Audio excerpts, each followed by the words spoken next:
Okay, this is Crocker's Crazy Living Part 2, Stewed Tomatoes.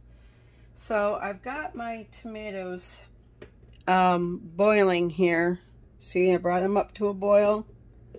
And I want to show you exactly how to drain off this water in case you've never seen that before. Because some people don't know what I mean when I say, you know, skim off some of the water. All right, so I've already ladled off about 4 cups of water. So see, as your tomatoes come up to a boil, all this water comes up to the top. And you just want to take a ladle and you want to just carefully scoop some of that out of there. You don't want to get any of your onions and peppers in there. You really don't want to get any of your tomato flesh in there. You want just this liquid to come off. And it's, you know, and it's okay if you don't do this step. It's not going to ruin anything if you decide that you don't want to take the time to do this step. It's just going to make your tomatoes, your stewed tomatoes, more watery. So if you're adding it to soup, it's fine. If you're adding it to chili, it's fine. If you're adding it to spaghetti sauce, you might have to thicken your spaghetti sauce with a little bit of extra tomato paste in order to not have it so runny and watery. It depends on how you like your sauce. I know I like a medium thicker sauce, like a medium thickness. My husband likes watery spaghetti sauce. I know, that's just him. So I'm just scooping off as much of this as I can. Got a piece of tomato in there. It's good to get next to these bubbles. All right, so that's almost 6 cups of water. And then as you drain this water off as well, it will thicken up your tomatoes considerably, and it'll, this pot was almost full when I started, and it's going to be half full when I'm done because it was full of water. And just kind of let it gently boil on 4. I got my stove on 4. You don't want to boil it too hard because you don't want your tomatoes to scorch to the bottom of your pan. Scorched tomatoes are not good. I've had my salsa scorched before, and that's, I've had spaghetti sauce scorched, and that's not good because it has black burn marks in your stuff. All right, so this is 8 cups of water I've gotten off these tomatoes. I can keep going if I really want to, but I don't think I'm going to. I think that's going to be a good consistency for my stewed tomatoes. The one thing I didn't have that sometimes I put in my stewed tomatoes is chopped celery. And I didn't have any chopped celery, and I didn't go get any chopped celery. So it's got the onions and the peppers and the tomatoes, but it's got no celery in it. But that's okay, because some people put celery in their stewed tomatoes. When you buy stewed tomatoes at the store, it has celery in it. All right, so I've got my jars all ready to go. They're all nice and clean here. I've got my rings. I got my lids. I gotta rinse these off. I found some of these outside of the box, and they haven't been used, but they were just laying in there, so I don't know. I'm thinking maybe they fell out of one of these little boxes because I have a whole basket full. But you can tell if it has not been used because you can see this spot right here is still raised up. Can you tell? It's hard to see on camera, but you can see it's raised. And that's what you want, because if it's not raised, then it's been used. But most of the time, if I have used lids, I have a sticker on it or a date on top of it that's told me what I used it, what I put in the jar. And I do keep jars, lids that have been used, because sometimes I reuse jars and lids for, like if I'm doing something that doesn't need to be canned. And like say I have some elderberry juice in the refrigerator that's drinkable, and I put it in a jar and I put a used lid on it, that's what I usually use it for. So I'm going to get my tomatoes here. I'm going to turn my stove off. I'm going to get my tomatoes. I'm going to get my funnel, my canning funnel. I usually have it right here. Yep, here it is. Trying to keep my canning stuff in one particular spot because I can't stand it when I'm looking all over the place for canning supplies. I put these away. I don't need these. All right. Can you see what I'm doing? All right. I'm going to put my pan.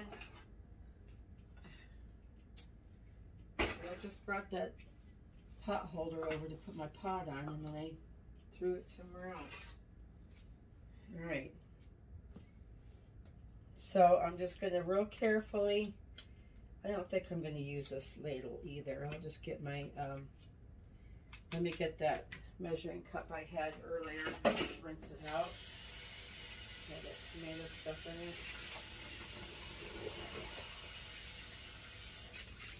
it. All right. So I'm just going to go ahead and start scooping this in my jar.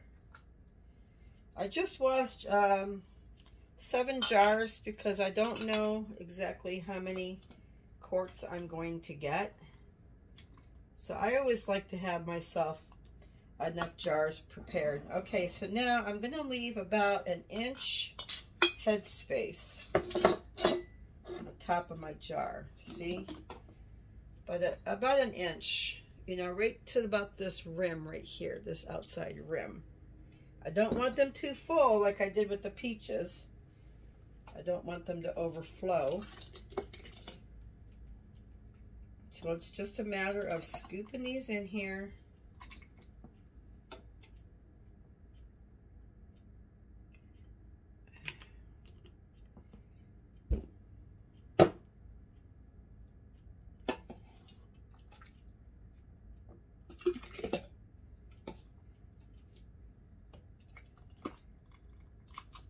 Oop, that one might be a little bit too full. Yep, it's a little too full. So I'm just going to dump a little bit back out. Grab another jar. I got a combination of regular tomatoes, yellow tomatoes, Roma tomatoes. She just had a mishmash of tomatoes.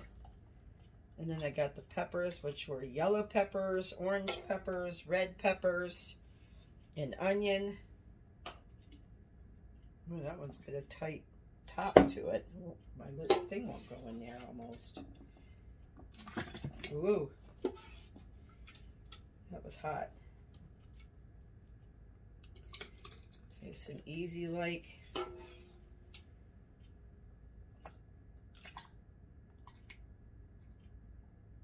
Some of these older jars, some of these jars I have are quite old. Oh shoot, that's too full. See how full that was? Too full. Dump some back out. There's that big tomato in there that plopped in there. I have a lot of square ones, which are older jars. And my square ones, I don't give away. If I share stuff, I don't give my old jars away because I never get them back. And I like my old jars. So I'll use the square ones for myself, or I'll give them to my mother-in-law because her and I share jars whenever we need jars. If she has an abundance of jars, she gives me some, and then vice versa. Most of the time I try to go to the store and buy them if I can, if I'm running low, because you gotta have jars, but jars are getting kind of hard to get. And I refuse to buy them off of Amazon because you spend way too much money trying to get them off of Amazon. All right, so that one was more than a pint, but it was less than a quart.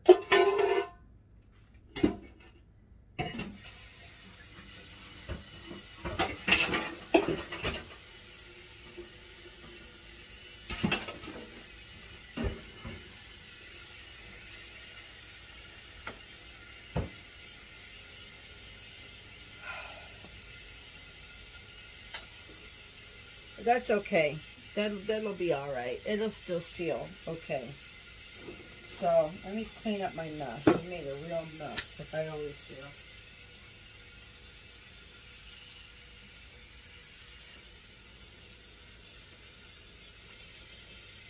I make a mess of everything I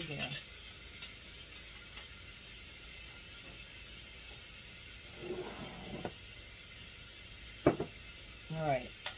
I'm going to pause you for just a second. My husband is out cutting the lawn, and I'm going to go take him a bottle of water. So I'll be right back. Okay, got that done. All right, now what I'm going to do is I'm going to take a couple of pieces of paper towel here. I'm going to wet them down.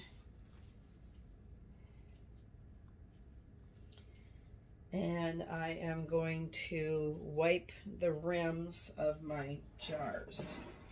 This is a very important step in canning, because if you don't do this step and there's any kind of food on this rim, you're not going to have it sealed. So it's always important to clean that rim off. So I ended up with 7 jars, one almost not full completely.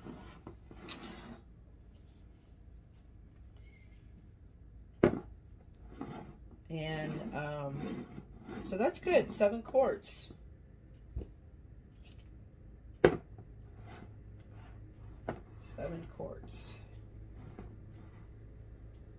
That one had a lot of tomato on the outside of that lip rim. Glad I got that off of there. All right, so now I'm going to go out and get my canner. So I will pause you again. That's a thick jar. Man, the old jars are really thick. Look at the rim on that. It's super thick. All right, I'm going to pause you. I'm going to go get my canner. Okay, I got my canner in. I got some water in it. I am going to throw just you know, like a few ounces of apple cider vinegar in there. That just helps to sterilize the water a little bit, you know. I don't do it every time, but sometimes I do. If I use my canner a lot, I'll do that. Okay, so now I'm going to put my lids on my jars, and I'm going to tighten the rims to fingertip tight. Fingertip tight just means as tight as you can go with your fingertips, not wrenching it down super tight. You don't want them to pop off when they're cooking. All right, so I'm going to load my canner. I should be able to fit 7 quarts in here.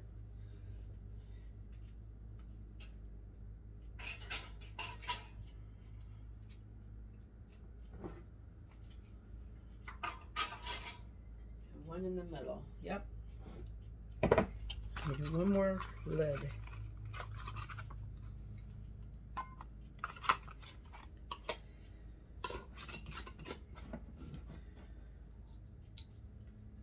Still had a piece of a label on it from before. Right down in the middle. Push that down in there. Now, I don't have quite enough water in my canner. See, I just loaded them in there. See, my jars are a few inches from being covered, so I have to make sure I cover them. The water is going to be right up to here, because you want your water to cover your jars at least an inch. I usually go 2 inches, because I just don't want it to, and then I got to catch it when it starts to boil, turn it down, and then I think I have to boil it for almost like 40 minutes. I better check my recipe and make sure. I think it's like 40 minutes that I have to can these. So I'm gonna say goodbye for now, and then we're gonna get these canned up, and I'll show you the final result. It'll be part 3 on stewing tomatoes. All right, have a great day. If not, I might just, I don't know. I'll probably come back. Thank you. Bye. Okay, I just came back real quick to, I'm using the instructions for crushed tomatoes in my canning book that I love this canning book. And it does say process quarts for 45 minutes. So I was close. I thought 40 minutes, but 45. That's at a slow boil. So you want to bring your canner up to a boil. You want to turn it down to medium, medium-low. So you have a low boil, and then you want to set your timer for 45 minutes. And then when that is done, you turn it off, you take your lid off, and you leave the jars in there for an additional 5 minutes. I don't know what that does. I'm going to have to look that up and find out why. I don't know what that does, taking the lid off and leaving them in there for 5 extra minutes. But I don't understand what that does. So, anyway, I'm going to do that. I'm going to do that. And then, I don't know if I'm going to make another video showing you the final result or not. Because we know we got 7 jars, and hopefully they're all going to seal. So, that's going to be the end result. So there's no reason for me to come back just to show you jars that are sealed. I take a picture of it and post it on Facebook. Haven't decided about that yet. So anyway, they're in my pot. They're going along, and I am going to be coming up soon with homemade vanilla. I did buy some vanilla pods, and I did get more bottles. So I just need to go get the alcohol that I want to put in it. I think I'm going to do some with rum, a dark rum, and some with vodka, and just have a different variety, you know, because my vanilla turned out very good last time. So I'll do a step-by-step instruction on how to make homemade vanilla, and that's going to be coming up a little later. I don't know if it's going to be this weekend or sometime this week, but that'll be coming up next. So have a great day. Thank you for watching. I appreciate you subscribing to my page. I have almost 30 subscribers. I need 50 subscribers to go live on YouTube. I appreciate you all for watching. If you haven't subscribed yet, please push the subscribe button. And thank you for watching, and I'll catch up with you on the next video another time. Have a great day. Bye.